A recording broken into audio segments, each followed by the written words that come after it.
Pengen HP tipis tapi harga cuma 2 jutaan? Ini dia si Infinix Hot 60 Pro Plus. Di harga 2 jutaan ini menurut gue HP paling cantik di harganya, tapi nggak coba itu juga, speknya juga lumayan oke. So mari kita langsung aja bahas Infinix Hot 60 Pro Plus.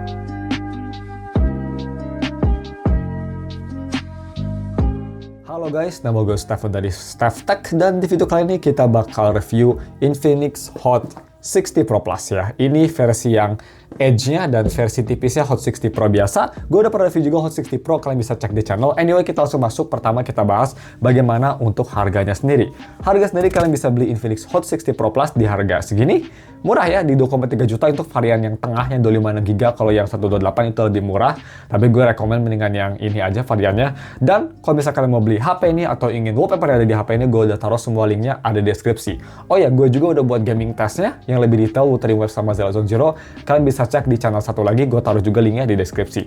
Anyway, speknya seperti apa? Speknya seperti itu, bisa kita lihat di biro. Pakai MediaTek Helio G200 yang udah bosen banget kita dengarnya. Layar 6,78 inci AMOLED 144Hz, nice, udah Edge lagi. Ketipisan HP di 5,9 mm dan juga punya baterai yang walaupun kecil tapi besar, masih di 5100 mAh baterai yang bisa fast charging sampai 45 watt. Jadi lumayan oke untuk speknya sendiri ya.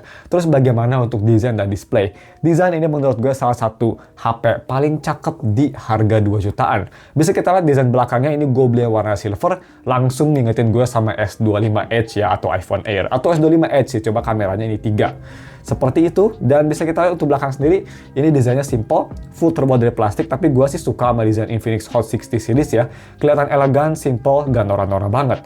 Dan bisa kita lihat juga untuk sampingnya, ini tipisnya, holy, bisa kita lihat guys, 5,9 mm, tipis banget untuk HP harga segini.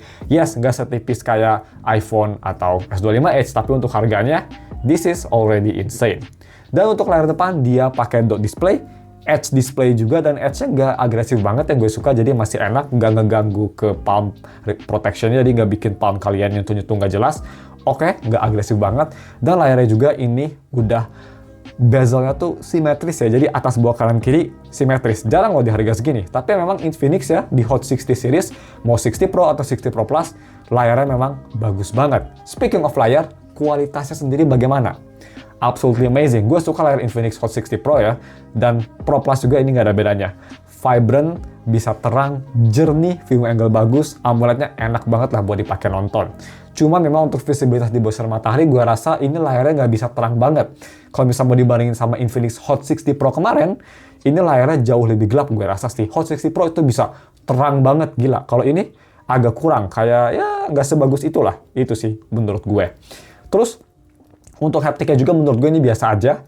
Masih kerasa agak murahan, masih kerasa kayak bes-bes gitu suaranya. Not the best, itu sih menurut gue juga. Terus untuk biometrik, gimana? Untuk biometrik, dia pakai in-display fingerprint. Yes, harga segini udah in-display fingerprint. Posisinya memang agak taruh bawah, tapi ya, it's okay. Kecepatannya cukup cepat dan cukup reliable untuk harganya sendiri. Sedangkan untuk audio quality bagaimana? Pertama kita audio quality, tesnya tuh via 3.5 mm to USB Type-C, karena ya setipis ini pastinya nggak bakal ada headphone jack ya guys. Gua tes pakai IEM Clean Ear Daybreak yang nggak butuh banyak power, itu IEM biasa. Gue colokin ke sini di volume sekitar 50%, 40% udah sangat keras. Jadi amplifiernya udah bagus dan suaranya sendiri gue suka. Dia lebih ke arah balance, sedikit warm tapi ya overall lebih balance. Soundstage-nya juga cukup oke, separasinya cukup bagus, dan overall bass-nya juga cukup, vokalnya juga masih jernih. Cuma gue rasa memang gak bakal seluas PC ya atau desktop untuk soundstage-nya.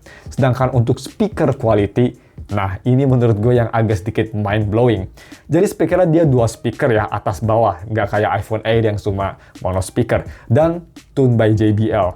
Kira-kira gimana kualitasnya? Absolutely insane. Di harga segini ini menurut gue sih paling bagus di harga 2 jutaan. Ya untuk lebih detailnya kalian bisa dengerin sendiri deh. Menurut gue ini bagus banget. Rich, bass-nya ada, vokalnya juga masih jernih. Anyway, check it out.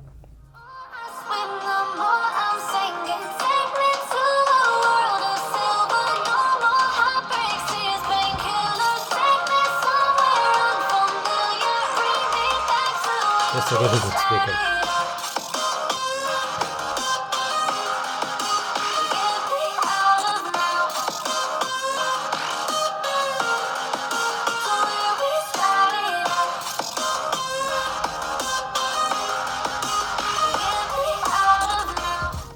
Oke, selanjutnya kita moving on ke kamera quality-nya.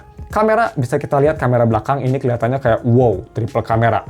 Nope, ini hanya single kamera. Yes, dua kameranya itu hanya auxiliary lens, dan yang kamera utamanya yang bener itu di 50 megapiksel dan bisa nge-record di 2K, sama dengan kamera depan juga di 13 megapiksel bisa nge-record di 2K 30 fps. Seperti itu. Dan untuk sensor sendiri dibanding sama Hot 60 Pro, biasa ini sedikit lebih besar sensor size-nya, tapi bukaannya sedikit lebih kecil. Bagaimana untuk foto quality-nya, bisa kita lihat masih bagus ya. Dynamic range-nya gue suka. Full kontrasnya juga lumayan bagus, gue suka warnanya oke, detailnya sharp. Untuk harga segini sih gue nggak komplain banyak, udah sangat bagus banget. Sama juga dengan selfie-nya, cukup bagus, capture time-nya cepet, muka gue masih kelihatan, detail warnanya oke, dan exposure-nya juga di belakang sinar matahari cukup bagus. Seperti itu. Dan untuk video recording, dia bisa nge-record sampai resolusi 2K 30 fps seperti gue bilang. Jadi untuk sampel videonya, ini dia. Check it out. Oke guys, ini dia video recording pakai resolusi 2K 30 fps di Infinix Hot 60 Pro Plus. Stabilisasi oke, zoom dia bisa sampai 10 kali, cuma memang lumayan goyang-goyang ya, jadi nggak sebagus itu stabilisasinya kalau zoom. Kalian bisa dengar juga gimana kualitasnya. Overall sih, it's fine. Dan kalau misalkan kalian ingin ngelakuin sesuatu yang dekat gitu ya, kayak misalnya ke kucing, nah, bagus juga. So ya, kita langsung aja moving on ke gaming performance. Oke, moving on ke gaming performance-nya. Ini yang menurut gue agak sedikit menarik. By the way, gue udah bilang gue udah tes gaming performance-nya di channel satu lagi. Kalau misalnya kalian ingin lihat lebih detail, bisa cek di channel tersebut. Di video kali ini kita bakal tes aja Wuthering Wave. Jadi pertama game berat Wuthering Wave itu gue tes di settingan semua low setting, FSR gue nyalain, dan FPS-nya kira-kira itu sekitar 20-30-an kalau exploring. Kalau misalnya Whimpering Waves, tergantung karakter, ya kira-kira dari 10-20 FPS-an. Hologram sekitar 20 FPS-an, jadi ya seperti itu performance-nya. Overall sih, nggak panas sama sekali HP-nya karena MediaTek G200 bukan chipset yang panas, tapi bukan kenceng juga, jadi lemah dan nggak panas. Itu chipsetnya seperti itu, dan tua juga ya. Overall performance untuk main Wuthering Wave menurut gue udah cukup. Kalau misal apa ya, hanya main kayak daily commission gitu, masih cukup lah. Tapi kalau misal kalian mau try hard di Whimpering Waves di hologram, itu susah. Gue nggak rekomen, nggak enak, kerasa ada sedikit stutter juga. Jadi untuk Wuthering Waves sih gue boleh, tapi gue sih nggak rekomen kalau misal main lebih dari kayak 30 menit karena pusing juga di mata. Lebih enak main game enteng aja ya. Dan untuk main game rhythm gimana? Untungnya enak. Main game rhythm di standar atau low setting cukup smooth dan nggak ada touch delay sama sekali. Audio delay juga nggak ada. Bener-bener enak banget ya. Jadi responsif, enak, dan juga ya nggak ada masalah sama sekali. So untuk game rhythm, jempol. Untuk main game Wuthering Wave, mending jangan main game berat sih, gue nggak komen. Seperti itu untuk gaming experience-nya.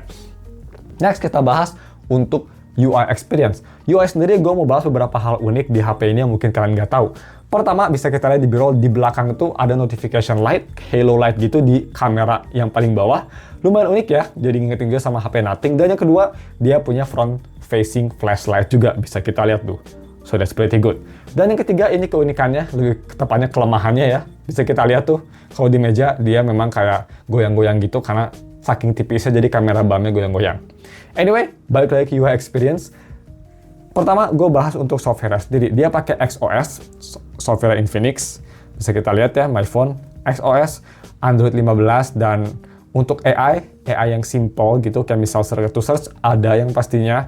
Dan overall, bagaimana untuk UI experience-nya kalau misalnya dipakai untuk day to day. Kalau misalkan pakai untuk seperti biasa sosial media gitu ya, itu masih oke. Buka sosial media cukup smooth.